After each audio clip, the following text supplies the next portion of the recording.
Hello and welcome to Wellness for First Gen. I am M. Cribs, your moderator. It is First Gen Week. Happy First Gen Week, and we're going to be talking about wellness for First Gen students. So first, let's have our guests introduce themselves. Let's start with Ashlyn. Tell me a little bit about you and your role, and kind of what it is you do at Wichita State. Yeah, well, thank you, Em. My name is Ashlyn Riley. A lot of people call me Ash. I am a social services coordinator for Care Team. So I work very closely with Care Team, with student affairs, with our CAPS counseling service, and I provide resources both on campus and off campus for students. I provide resources for almost anything in the community, whether it's a big issue or a small issue. It can be anything from mental health, physical health, any types of insecurities like food or clothing. It can also just be, hey, I was sick and I missed some classes and I need my teachers reached out to, and I can do that as well. And like I said, we work with a lot of other departments on campus to provide wraparound services for all of our students. Awesome. Thank you, Ash. And Jess, tell us a little bit about yourself and your area and your role on campus. Absolutely. Thank you for having me, and hello to everyone out there.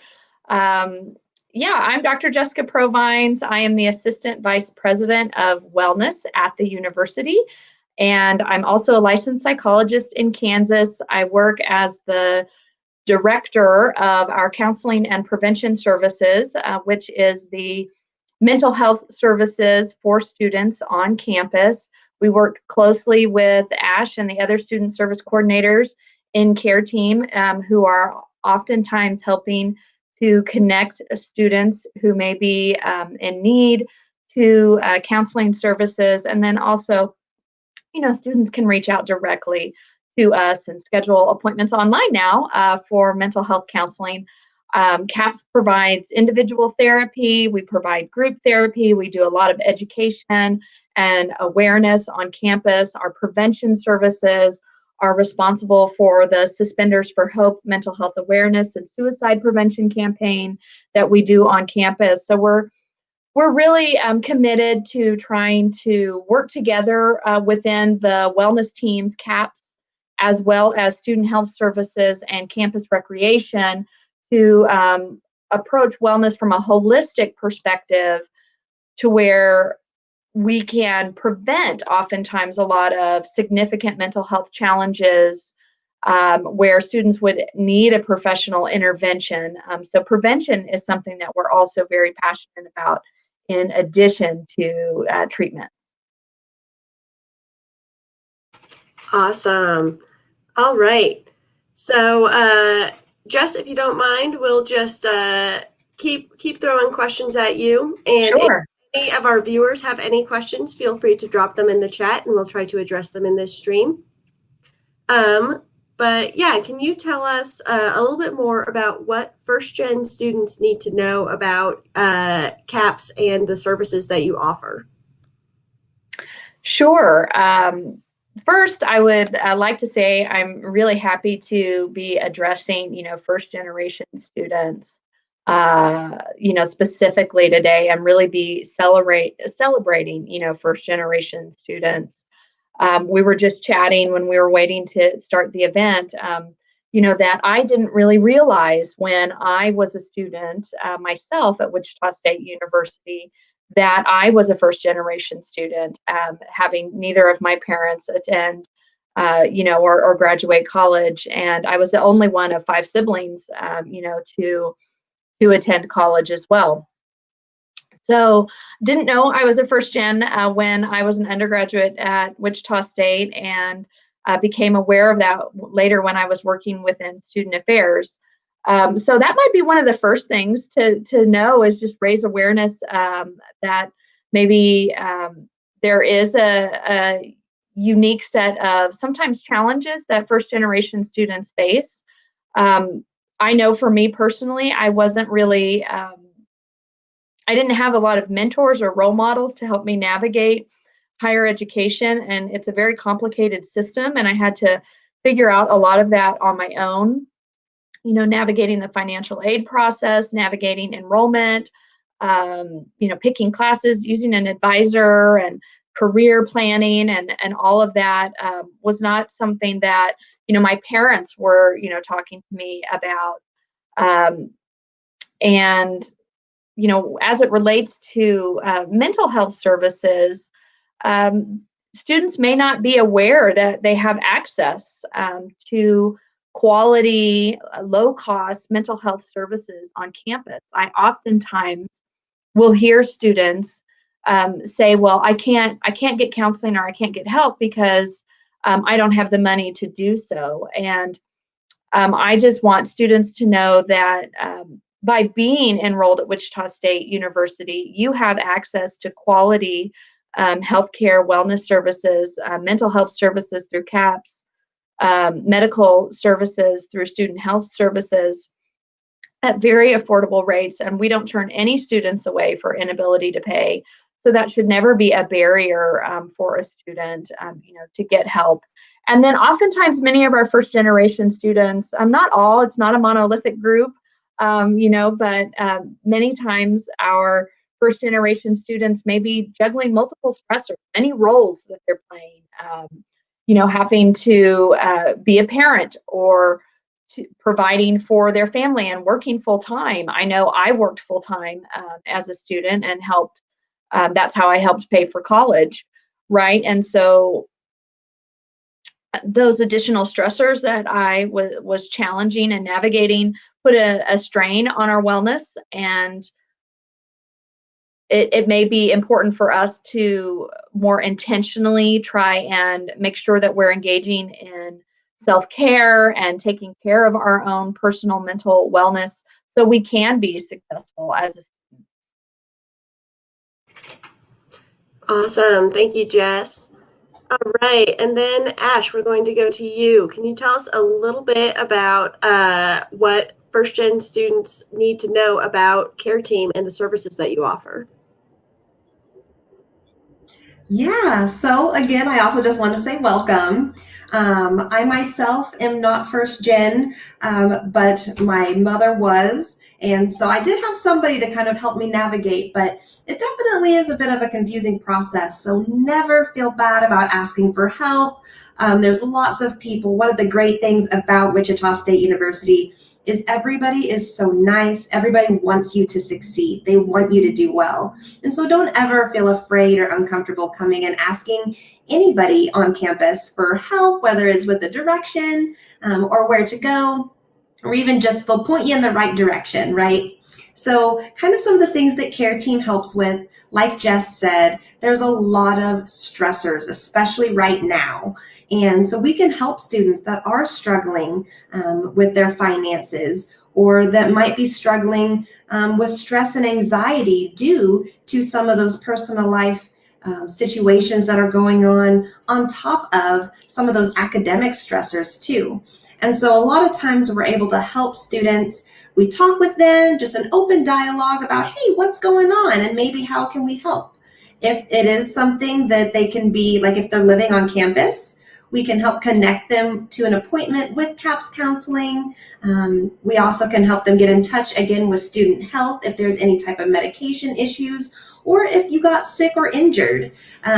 All of those services are available to you. And one of the great things about Care Team is, I always say, we're kind of like a one-stop shop, right? If you have any questions, if you have any concerns, if you just need to be pointed in the right direction, you can always come and let us know. We have our main office located in the Student Radigan Center. And then we have another office that's located in Shocker Hall. So we try to be very close with our students and kind of in the hub areas. And so nothing, like I said, nothing's off limits. If it's a bigger issue, we definitely have other departments that we can connect you with, such as, Office of Diversity and Inclusion. If you're looking for something away from home or feeling homesick, we also have our Title IX services that just help protect our students and help their rights and everything feel safe. we also have our disability services. And again, if you're unsure about what some of those are, don't hesitate to come and ask us a question, and we'll be glad to point you in the right direction. Just as I mentioned, no issue is too big or too small.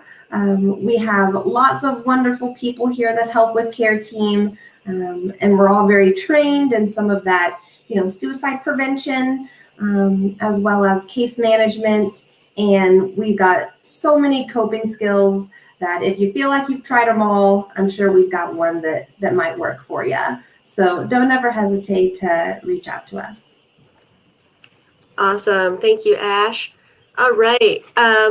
So Jess, since you can speak kind of from personal experiences, I think I'm going to toss this one to you, which is just what special considerations might first-gen students have regarding their wellness during college? Well, one, we talked about maybe just not knowing, what the complex university system, and I really appreciate all that Ash was, sharing. And in many ways, I think of the student service coordinators and the care team as the bridge, really, that connects students to the wealth of resources that are available to them as a student. I know, in fact, back when I was a student, we didn't really talk about mental health very much on campus. So it's been wonderful to really see the mental health movement and the increased awareness, and how stigma is still there, but it is going down, and that we're talking about mental health and mental wellness on campus now. But I didn't know as a student that there were mental health services available, for me on campus.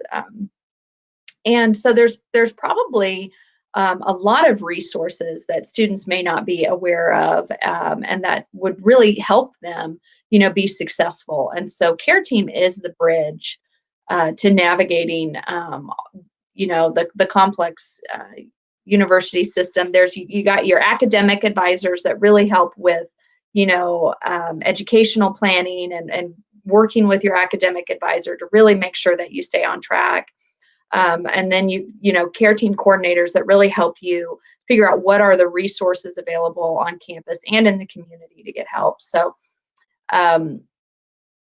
I think just sometimes awareness, knowing what's going on, in addition to managing all of the multiple roles that our students play, can be some special challenges. Awesome. Thank you. And Ash, did you have anything that you wanted to add to that? Really, I would just add that we are constantly living in a world and a society that's always changing, right? And there's always going to be kind of something new that gets thrown our way. Definitely utilize the resources around you. I would say, while I'm not first gen, one of the biggest issues that I had going to college, being the first in my family, a small family unit, was just, like Jess said, navigating some of those systems, knowing where to go to or who to ask, questions, but also just paying attention to myself, right?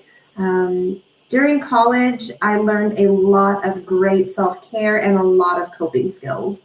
And as you will learn, this journey that you're on in college is all about growth. It's about learning and discovering who you are. And that has ups and downs, but never forget to take care of yourself and really just sometimes do a little evaluation, right? How are you feeling? How are your thoughts? How's the world around you? And if you feel like there's a little something that might need help, or you notice something's a little off, don't be afraid to ask and get some help with that, because I don't want any student to feel like they have to go through the whole college experience alone, because it's a big experience, and WSU is here to support you any way we can. Awesome. All right. And can you speak a little bit to what are some signs that first-gen students should seek support? Yeah. So one of the big things kind of with mental health and just kind of that introspection, right? A lot of times when we're in college, we've got tests, we've got assignments. Often we notice that our stress gets really high. And what we don't realize are some of those other things that are associated with that stress. Maybe some of those other symptoms that we think, oh, it's just because I had to stay up all night, right? Well, you never know. So kind of things to keep in mind is if you're feeling way too tired, if you're always having this constant feeling of tiredness or fatigue, or you feel like you're sleeping a lot or taking naps too many times throughout the day. If you're not eating a lot or if you're eating too much. Sometimes it can be, I like to tell my students that you always kind of know when your thoughts start to kind of spiral a little bit, right? So if you realize that you're worrying about the future and the past and things that haven't happened yet, that can be kind of a sign that, oh, you're feeling a little overwhelmed. You have that pretty high stress load, right? Something else too is, pay attention to just how you're taking care of yourself as well. I know it may seem kind of weird, but if maybe you're used to putting on your makeup every day, right? And you take a shower, you put on your makeup. If you notice that you're not doing some of those things that you enjoy, you're not doing some of those common just kind of self-care things, that can be a sign that maybe the stress is taking a toll. And, stress can come from all different sides, right? We've got our academic, we've got our personal life, our social lives, things that go on with our family and with work. So sometimes it can be hard to pinpoint what it is exactly that might be causing your stress, but never fear. Like Jess said, we've got amazing therapists that are here at CAPS Counseling Service that would love to help you and just give you the tools that you need to just help take care of yourself and to get you through some of those hard times. Something else to keep in mind as well, as we talk about mental health and prevention, pay attention to some of those thoughts, thoughts of suicide, any suicidal ideation, self-harm. Those are also other signs of stress and anxiety and could point to some bigger issues that might need to be addressed as well, which is A-okay. A lot of that stuff is normal and it's common when we're going through stress.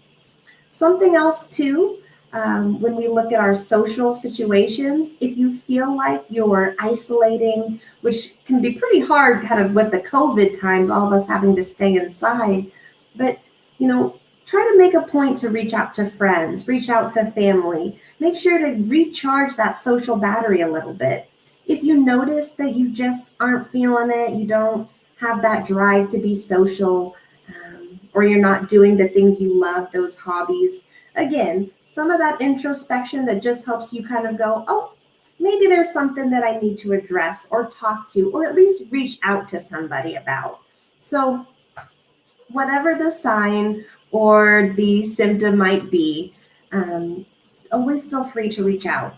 Don't ever feel like you're alone, because just kind of like with questions, if one person has a question, I'm sure other people have a question, right? So if you're feeling this way, odds are there are other people out there who are also feeling that way. And we try to build a safe and compassionate campus that helps us unite, and so we can all bring those issues to our awareness, so we can get them addressed. That way we can be successful academically, we can be successful personally, socially, and any other facets of our life. So do a little introspection, pay attention to kind of some of those social, behavioral, some of those thoughts, and just kind of keep tabs on how you're feeling. And if you're not sure, always feel free to ask care team or reach out to CAPS, and we'd be happy to help you. Awesome. Thank you, Ash. And Jess, is there anything that you would like to add to that? Well, I think Ashlyn did a wonderful job. And I want to stress that it's okay not to be okay, particularly right now. Students are experiencing a lot of stress. I think some of the recent research shows that trying to stay engaged in online classes is one of the number one concerns, as well as being, disconnected from your social supports. And then the third to that is mental health. So you are not alone, and many students are struggling right now. And, it's important, I think, for you to be aware of our resources, please follow, CAPS and Care Team on our social media. We are regularly putting out tips and information, for students, for them to get just some psych tips on, how do I manage my mental health. And then we're all bound to experience some depressed mood and some sadness and some anxiety with what's going on, not to mention all of the loss and grief that people are experiencing as this pandemic weighs on. And so when do you know that, you need more than just a psych tip? You need more than just to, improve your sleep or get more physical activity or, be more social. Oftentimes it's when your symptoms persist for a long time and they don't seem to be going away, usually longer than 2 weeks. And when they're getting more severe, so longer duration, more severe symptoms, particularly if, like Ash said, you're experiencing suicidal ideation. It's important to reach out and to get help. You're not alone. 10.5 million Americans every year have serious suicidal thoughts, and the majority of them find a way to overcome and get help. So please reach out when things are not getting better and when things seem to be getting worse. Awesome. Thank you, Jess. And then if you don't mind us just continuing to ask you questions, Jess, what tips do you have for first-gen students to maintain their mental wellness? Mm-hmm. Well, anything that you can do to just promote a healthy lifestyle and to find some routine. I think we're really struggling with routine in general now because of the pandemic and a lot of the hybrid and online classes. And I want to make sure that folks are intentionally trying to find a routine after classes end, over the winter break. Having a time that you want to get up every day and change your clothes and brush your teeth. It seems simple, but I'm guilty of it. I've woken up or been on the weekends or on Zoom meetings all day, and I have my video turned off, and I've not gotten out of my bathrobe or something. If we keep doing that, that's really going to take a toll on our mental health. So having those regular sleep times, protecting sleep, trying to wake up in the morning, getting activity, just walking. When we were all more on campus, just walking in between buildings really helps add to your daily step count. So one of the things I did when COVID first happened, and I realized that I was spending my whole day sitting here at my laptop, and it would be after lunchtime, and I hadn't gotten up to eat or to really take a break from the constant Zoom streams. I realized I have to be intentional about getting my steps in and moving. So that's really important. Finding a way to relax, have fun, do something that you enjoy, is make time for that, and protect that time.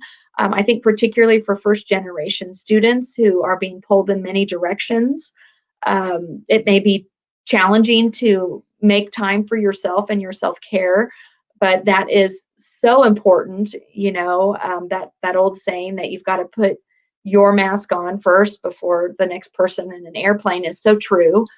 You've got to take care of yourself, to be there for others, and to be able to learn. And in addition to finding safe ways and healthy ways to be social and to have some interaction with your loved ones, your friends, whether that be Zoom meetings or doing some online games. It's really, I've had a friend chat that has been very active, over all of this, where we're trying to lean on each other and share each other's experiences and realize that we're all in this together and we're not alone. So be social, do something to relax, have fun. Follow us on social media for tips and find some healthy lifestyle routines. Awesome. Thank you, Jess. All right. Ash, is there anything that you would like to add to that? Yeah, I just have a few thoughts. Those are great points that Jess pointed out, especially developing a routine. I know it sounds kind of crazy. We don't ever think that, structure, that type of thing is what we need. But I'm telling you, as you get older, as you develop, as you learn and grow, you're going to find that kind of having those key routines, those things that, that you go into bed at a good time, sleeping at a proper time, having something that helps just get you up in the morning, very, very important. Also, stay hydrated. And exactly what Jess said about going out and getting some walking, get some fresh air. I know for me, it's kind of hard working from home and being remote, right? We spend a lot of times in our rooms, in our houses. Luckily, I have a dog that makes me get out, and I make sure that anytime I'm out with her, I take a nice long walk, put my phone away, and just really live in the present moment. Listen to what's around you, look at things that are around you, and just get that fresh air. Sometimes being pent up inside behind a computer can give us that fatigue. And so stepping outside, getting some fresh air does wonders for our mood. And if you're ever curious about, well, what else can I do, right? Like I've done it all. Honestly, Google it. Google self-care ideas.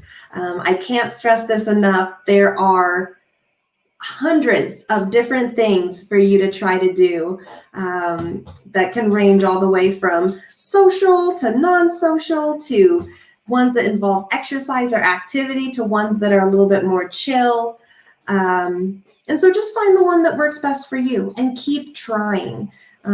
Sometimes a self-care activity might not always feel like it's working, right? Or a coping skill might not always feel like it's working, but keep giving it some try, give it some time. Sometimes it's just about you developing and finding the right one for you or how it works for you.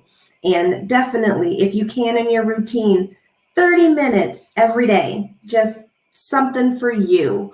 I know for me, I'm a tactile person, and I recently picked up the ukulele. And so I may not always want to, but I try to set my timer, at least for 10 minutes or so every day and just, play a little bit and have some me time. And so really value that. Also, take a break from social media when you need it. I always have my phone on me. I'm sure we all always have our phones on us and we're always checking. It's easy to do, but really sometimes give yourself a break. I know especially now it's election season. And it's just been really nice to just not look at it for an hour or maybe even just for an afternoon, right? Just kind of put it aside. Or if you are going to look at it, look at positive things, read positive articles that put you in a much better mood. Social media, it can just be really busy sometimes, and we all just need a healthy break. So just make sure to take care of you. Awesome. Thank you. All right. And then, Ash, we're just going to keep going with you. Do you have any special recommendations for wellness over winter break? Yes. So I think we're all kind of, like Jess said, we're all in the same boat here, right? Daylight savings time has started. It gets darker sooner. The weather's starting to change. So definitely you'll want to take care of yourself. You'll want to find something that helps keep your mind, your body active. So, for me, that's reading a book or doing a puzzle. Definitely still get outside if you can, even if it's cold, bundle up, take a walk around the block. Put some earbuds in and just go for a stroll. Something else I like to do when I go on walks is look for money on the ground. You can actually find quite a bit of money on the ground. But really just you'll want to make sure that you have kind of, like how Jess mentioned, she's got a group of people that she talks to. See about having, a group of friends that you guys maybe have a text message chain together. Stay in touch with your friends, stay in touch with those family members, see how people are doing.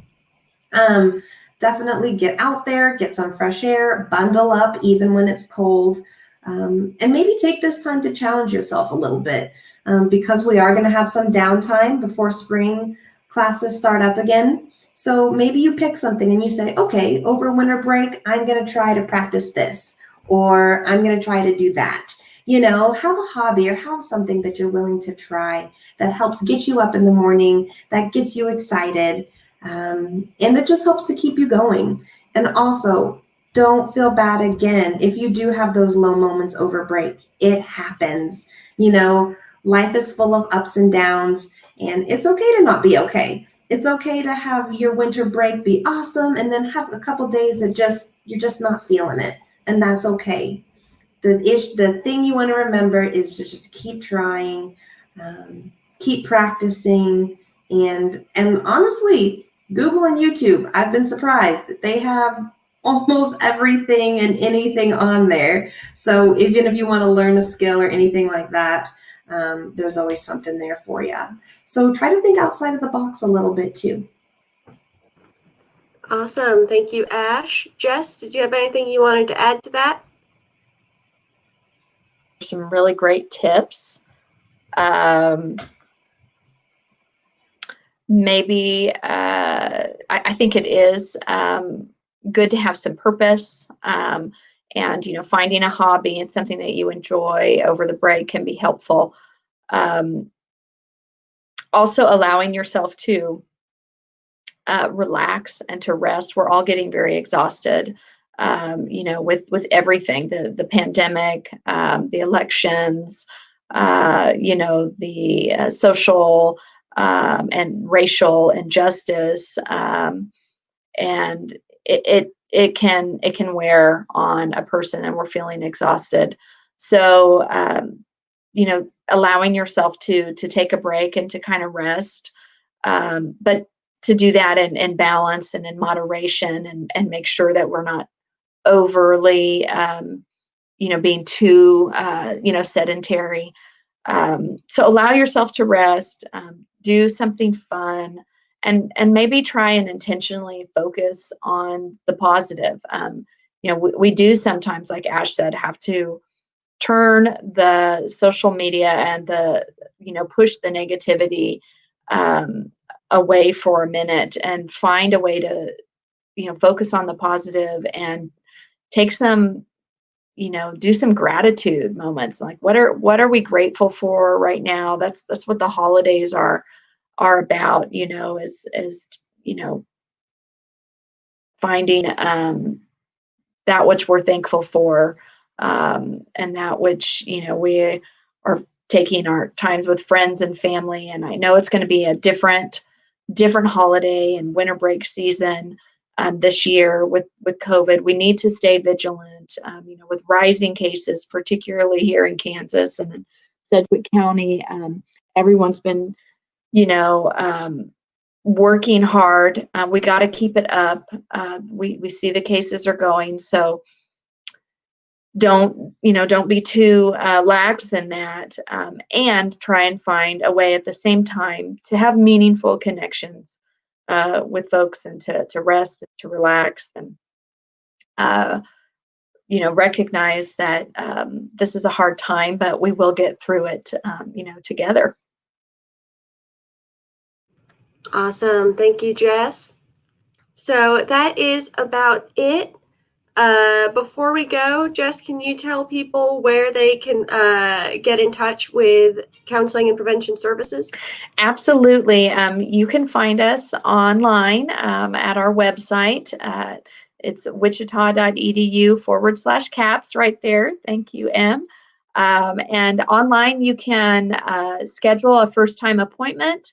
You can also do a free online mental health screen. We have lots of different screeners on there. If you're concerned that maybe you're dealing with depression, some anxiety, some PTSD, some disordered eating, anything. We have lots of different free mental health screens on there for you to complete. And so you can go to our website.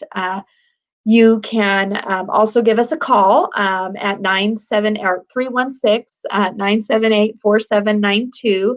There's our telephone number. You can call and reach out to us to schedule an appointment as well during regular business hours. You can also follow us on social media at Shockers Caps. And look, Em is just so prepared, has everything right there. We do free mindfulness meditations every Wednesday. We also have our counselors coming on and sharing their tips for how we're managing our mental health. So follow us, and you can also come and visit us at the Student Wellness Center located inside the Steve Clark YMCA. We're in a beautiful new facility. And we just ask, that people schedule appointments, prior. All of our services are currently remote and telehealth because of the pandemic and out of an abundance of caution. But that is where we are located, and, call to schedule appointments because we really want to keep, students separated from sick students at this time. Awesome. Thank you, Jess. And Ash, can you tell us how people can get in touch with Care Team? Yes, thank you guys so much for coming today. You can get in touch with us by going to our website, wichita.edu/care. There M goes with all that good information. At that website, you can find a way to make a report or submit a concern, we like to say, whether that concern is for yourself, for a friend, for a fellow student. If there is anything that you just think that someone might need a little support, or if you need a little support, feel free to fill out that concern form, and usually someone from Care Team will get in touch with you within 24 hours. You can also give us a phone call at 316-978-3149. That's our main office. And you can also go to that location, which is located in the Radigan Student Center, RSC, room 231. It's right across from the Office of Diversity and Inclusion on the second floor. Also, some things that Care Team does for an event, always kind of keep your eye out. Care Team tries to do a once a month self-care Sunday for residents that are here on campus. Although we understand with COVID, we've opened it up so that if other students would like to join, they're more than welcome. We also have various first gen events. Care Team tries to work very hard with first gen students and work with them to get connected to various events, organizations, groups, and communities on campus. So look for those first gen events. If you are a parent and you have any children, we do have SWAP as well, which is kind of just a support for our students that do have children, and providing some services to them as well. I also want to mention on our website as well, there's lots of different tabs for coping skills, for self-care, as well as for community resources. So definitely check it out. Give us a call, come by and see us.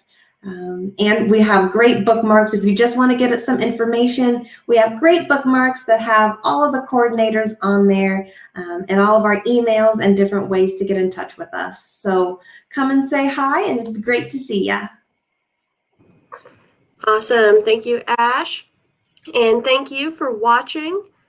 Have a happy rest of your first gen week, and hopefully we'll see you around.